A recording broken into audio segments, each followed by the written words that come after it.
Y en este video vamos a continuar con ejemplos de cálculo de extremos relativos libres en campos escalares de dos variables independientes, pero antes vamos a justificar las condiciones suficientes. Y lo hacemos primero con funciones de una sola variable.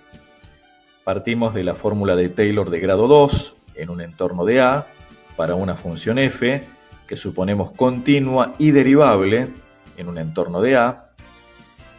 La derivada segunda la evaluamos en un punto alfa, cercano a A, y tenemos que tener en cuenta la condición necesaria para la existencia de un extremo relativo. Suponemos que A es un punto crítico, luego va a igualar, o va a ser cero, mejor dicho, la derivada primera, con lo cual la fórmula, al anularse este término, puedo escribirla de esta manera. Es conveniente hacerlo así. Fíjense que en el primer miembro me queda f de x menos f de a. En el segundo miembro tengo esta expresión que voy a analizar. Fíjense que el factorial de 2 es 2, un número positivo. Aquí tengo también un número positivo porque es un cuadrado. Y en definitiva, el signo de esta diferencia va a estar determinado por el signo de la derivada segunda en un valor alfa muy cercano a A. Y es muy sencillo de entender, porque si la derivada segunda es positiva, esta resta es positiva, lo cual me está diciendo que f de x es mayor que f de a en un entorno reducido de a, sin considerar a A, o considerándolo si acá ponemos mayor o igual, para el caso es lo mismo. Pero la idea es que las imágenes de los valores que tengo cercanos a A superan al valor de la función en A. Esto es lo que me está diciendo esta desigualdad si se cumple que la derivada segunda es positiva. Estoy viendo aquí el criterio de la derivada segunda para la clasificación de un punto crítico. Si la derivada segunda es positiva, en ese punto tengo un mínimo relativo. En forma totalmente análoga, si la derivada segunda es negativa, analizando esta expresión, como aquí tengo números positivos, al ser la derivada segunda menor que 0, esta resta va a ser menor que 0, luego quiere decir que f de x es menor que f de a, recordemos que estamos trabajando en un entorno de A, con lo cual las imágenes de estos x próximos a A son inferiores al valor que toma la función en A. Esto me está diciendo que hay efectivamente un máximo relativo. En ambos casos tenemos, por supuesto, recta tangente horizontal, como ya hemos visto, que surge de la condición necesaria, ¿no? Bien. Podemos justificar, y ya que estamos lo hacemos brevemente, la existencia de un punto de inflexión con la fórmula de Taylor. Pero un punto de inflexión donde la recta tangente es horizontal y atraviesa la curva.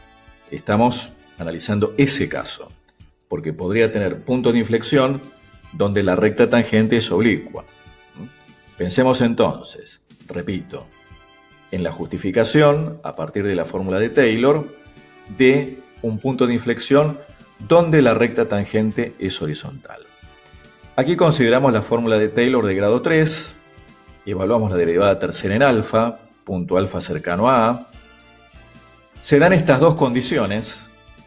Se anula la primera derivada en ese punto A, que es el punto crítico, o sea que aquí tengo recta tangente horizontal. Se anula la derivada segunda y hacemos el mismo análisis que en el caso anterior, pero con más variantes. ¿Por qué razón? Aquí tenemos el factorial de 3, que es 6, un número positivo, pero aquí tenemos una potencia de exponente impar. Por eso tenemos que considerar las 4 posibilidades. Que la derivada tercera sea positiva o negativa, o que el x sea mayor o menor que a. Bueno, ustedes pueden entenderlo perfectamente bien, es muy sencillo. Pónganle pausa al video para analizar las 4 variantes que tenemos aquí. Y lo que comprobamos que efectivamente en ese punto hay un cambio de concavidad. Ese cambio de concavidad justamente me lo indica el punto de inflexión. Ya lo dijimos varias veces, lo repetimos hasta el cansancio.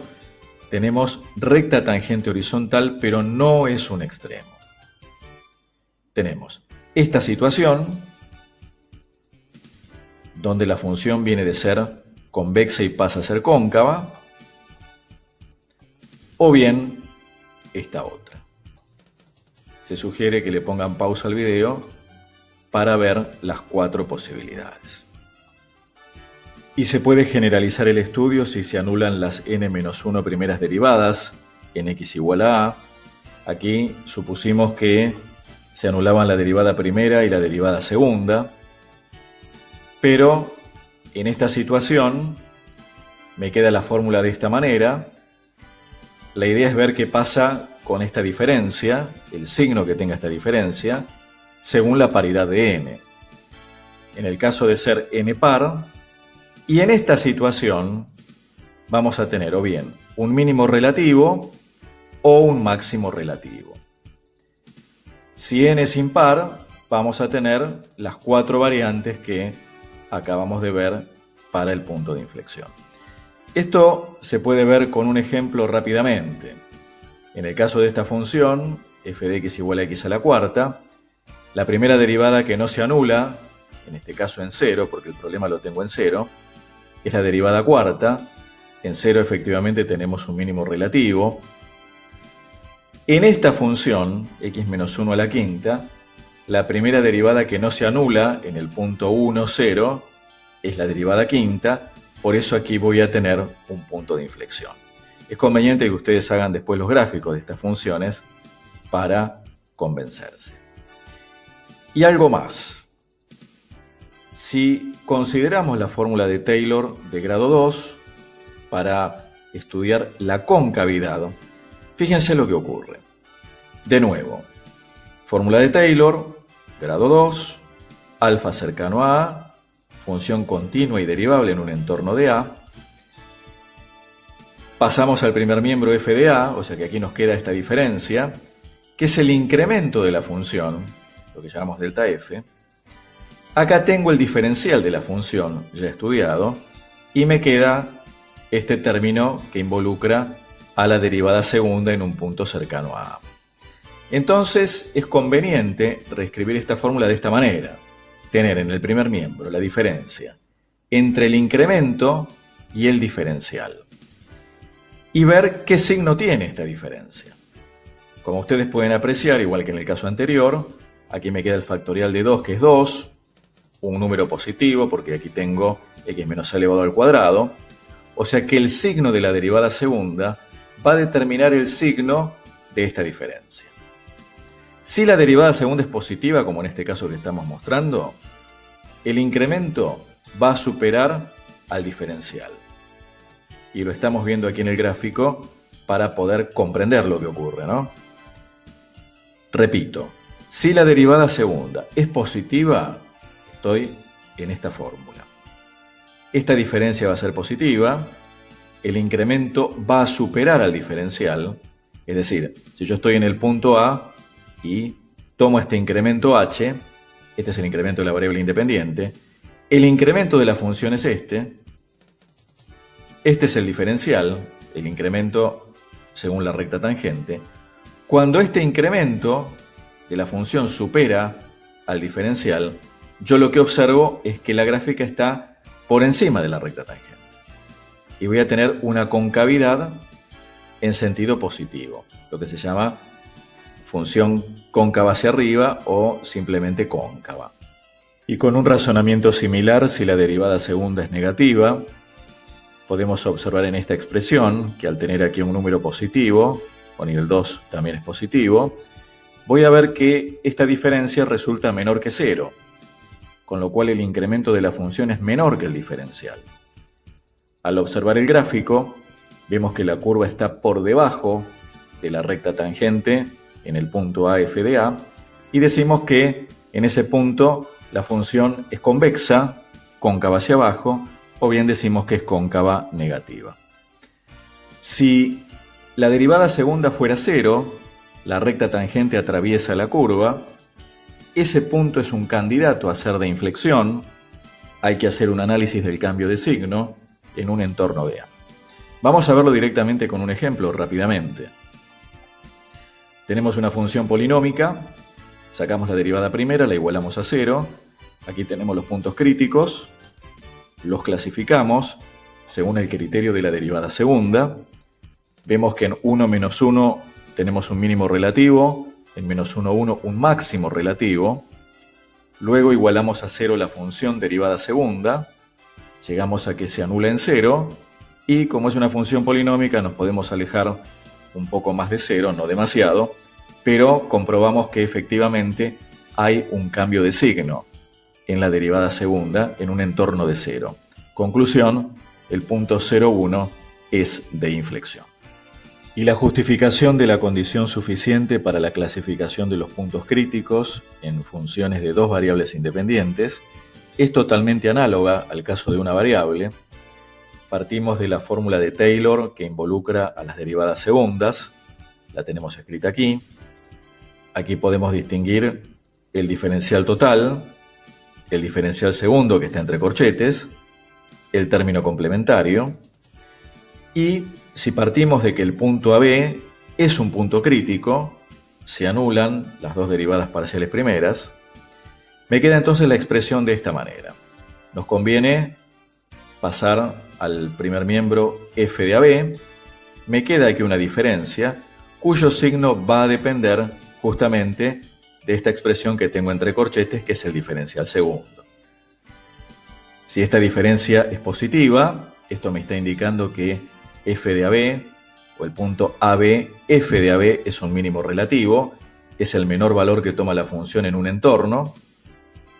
De la misma manera, si esta diferencia es negativa, el punto AB, f de AB va a ser un máximo relativo, porque es el mayor valor que toma la función en un entorno. Entonces, tengo que analizar el signo del diferencial segundo ante las diferentes condiciones que se puedan llegar a dar. Conviene, para simplificar la notación, llamarle por ejemplo a la derivada segunda respecto de x tomada dos veces en el punto AB. Denominamos b a la derivada segunda mixta en el punto AB y llamamos c a la derivada segunda respecto de y tomada dos veces en el punto AB. El diferencial me queda escrito entonces de esta manera. Me conviene multiplicar numerador y denominador por a, es lo que hicimos aquí. Luego sumo y resto b al cuadrado por diferencial de y al cuadrado, para que aquí aparezca un trinomio cuadrado perfecto. Lo escribo como un binomio elevado al cuadrado. En estos dos términos saco factor común, diferencial de y al cuadrado, y me queda como factor a por c menos b al cuadrado. Vamos a centrarnos en el análisis de esta expresión. Aquí apareció el hessiano porque recordemos esta asignación que hicimos para simplificar la notación. Este es el hessiano y fíjense lo que ocurre. Este primer término es positivo porque tengo aquí un cuadrado, diferencial de y elevado al cuadrado también es positivo. Si este factor es positivo, multiplicado por un número positivo va a ser positivo, sumado a un número positivo también. Si el denominador también es positivo, todo este número es mayor que 0, lo cual me está indicando que en el punto AB, f de AB, voy a tener un mínimo relativo. Esto fue lo que vimos y lo que ya utilizamos en uno de los ejercicios que hicimos en el video anterior. De la misma manera, si el hessiano es positivo, todo el numerador es positivo, lo pueden corroborar. Aquí tengo un número que está elevado al cuadrado, es positivo. Este número que tengo aquí, positivo, multiplicado por este que es positivo, también da positivo. O sea, un número positivo dividido en un número negativo, me da un número negativo. O sea que cuando el hessiano es positivo y la derivada segunda en el punto AB respecto de x tomado dos veces, ¿no?, es negativa, ahí tengo un máximo. Estoy en esta otra situación.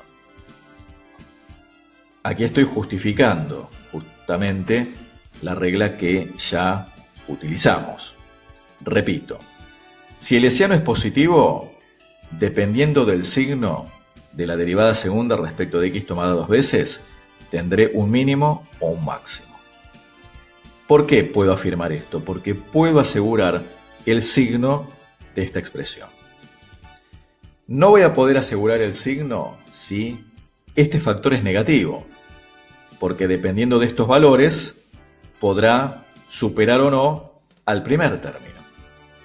En definitiva, entonces, puedo afirmar que la condición suficiente para la existencia de un extremo relativo libre, es que el hessiano sea positivo en el punto. Eso es fundamental. Después uno recurre al signo de la derivada segunda respecto de x tomada dos veces en el punto para ver si es un máximo o si es un mínimo. Seguimos con los ejemplos, vamos al número 2. El número 1 fue en el video anterior. Tenemos en este caso esta función, que es un paraboloide desplazado respecto del origen de coordenadas. El objetivo es obtener los extremos libres y hacer después la verificación con GeoGebra. Obtenemos la función derivada primera según x, derivada primera según y, las igualamos a 0 a ambas, llegamos a un único punto crítico, es el punto de coordenadas 1 menos 2, obtenemos las funciones derivadas parciales segundas fácilmente, calculamos el hessiano en este punto, me da 4, mayor que 0, la derivada segunda respecto de x tomadas dos veces en este punto también es positiva, lo cual me indica que el punto 1 menos 2, 0, efectivamente es un mínimo relativo.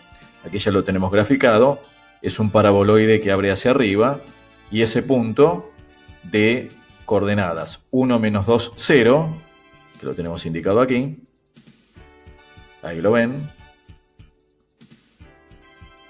1 de x menos 2 de y, 0 de z, va a ser efectivamente el mínimo relativo. Aquí el plano tangente es el plano XY y la superficie está por sobre ese plano. Vamos al tercer ejemplo, tenemos esta función, queremos obtener igualmente los extremos libres y verificar con GeoGebra. Vamos a arrancar con la gráfica entonces. Vamos a la vista algebraica e ingresamos la superficie. Z igual raíz cuadrada de 1 menos x potencia 2 menos y potencia 2 índice 2.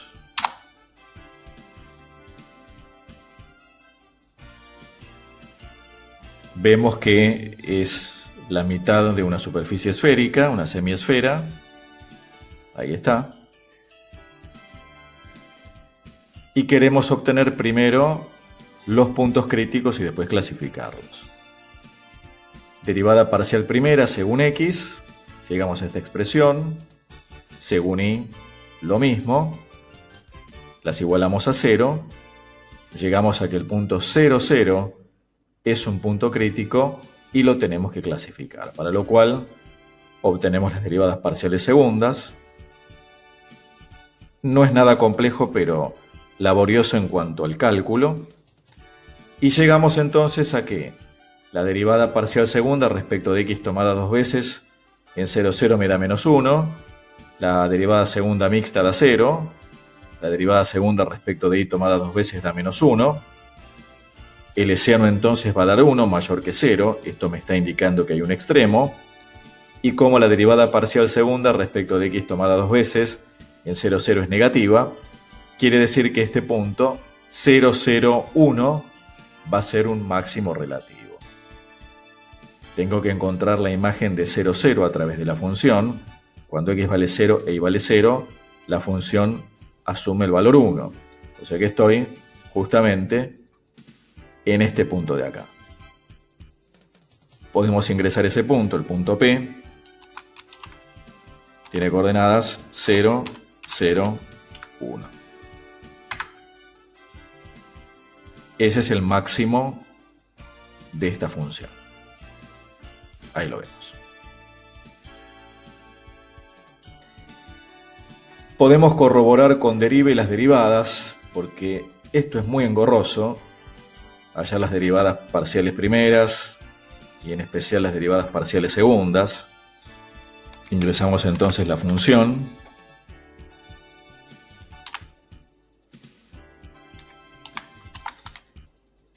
Es raíz cuadrada, colocamos exponente 1/2.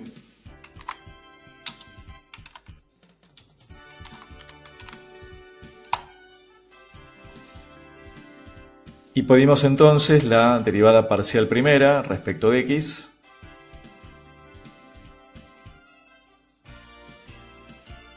Es correcto. Vamos a pedir la derivada parcial primera según y.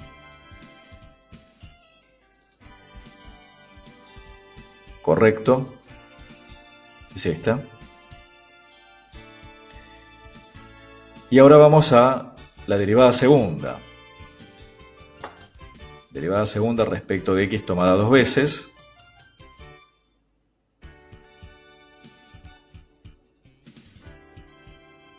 Es esta que tenemos acá.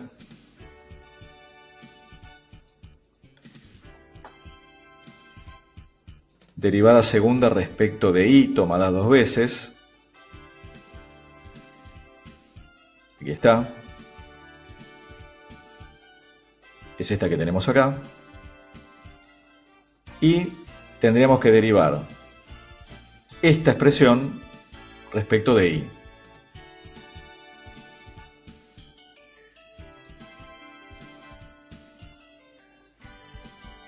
Y efectivamente llegamos a este resultado.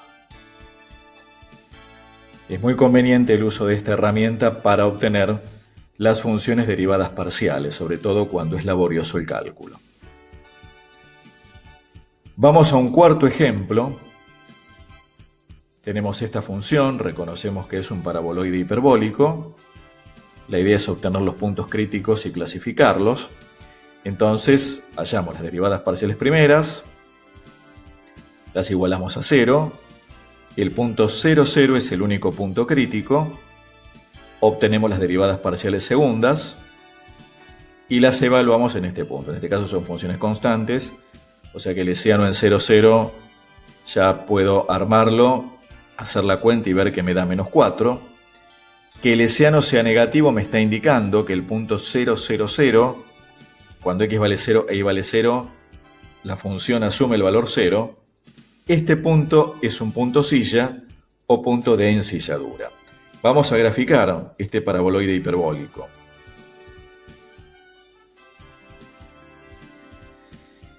Tenemos entonces z igual x al cuadrado menos y potencia 2. Aquí tenemos entonces el paraboloide hiperbólico. Vemos lo que está pasando en el origen de coordenadas. El plano tangente, porque aquí hay un plano tangente horizontal, el plano z igual a 0. Esta es una cuádrica ya estudiada en geometría analítica. Fíjense que no hay extremo, sino que hay un punto de ensilladura en el origen de coordenadas.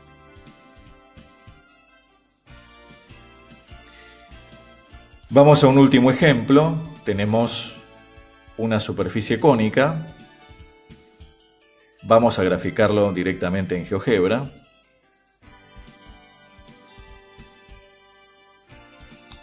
Z igual raíz de x al cuadrado más y al cuadrado, índice 2. Efectivamente, en el origen la función no es diferenciable. Sin embargo, tengo un mínimo local y absoluto.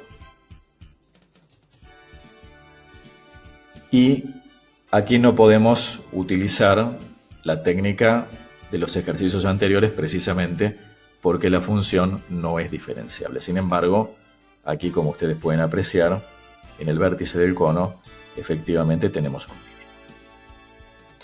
Bien, esperamos que este video les haya sido útil. Recuerden, como siempre, ir a los libros de texto, leer la teoría, releer, ir a los ejemplos que están resueltos, resolver los ejercicios y consultar. Hasta el próximo video. Chao.